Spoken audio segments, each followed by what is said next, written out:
चला तर मग आज बनवूया आपण शेतातील हिरवेगार कांद्याच्या पातीची भाजी. भाजी अशा प्रकारे कापून घ्यायची आणि ती स्वच्छ पाण्याने धुवून घ्यायची. मग हरभऱ्याची डाळ धुवून ती कढईमध्ये टाकायची शिजायला. हरभऱ्याची डाळ शिजली की भाजी धुवून त्या हरभऱ्याच्या डाळीमध्ये टाकून घ्यायची शिजायला.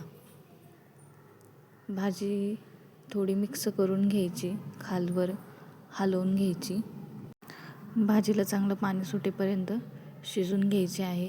तोपर्यंत आपण मसाला तयार करून घेऊया. हिरव्या मिरच्या, शेंगदाणे यांचं वाटण करून घ्यायचं. तुमच्या आवडीप्रमाणे घ्यायचे हिरव्या मिरच्या आणि शेंगदाणे. त्याची पेस्ट करून भाजीमध्ये टाकून घ्यायचं आणि मग ते सगळं मिश्रण एकजीव करून घ्यायचं.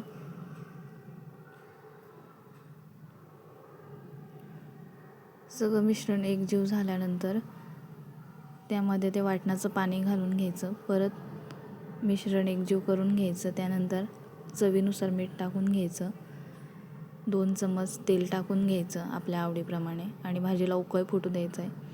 तयार आहे तुमच्या कांद्याच्या पातीची भाजी.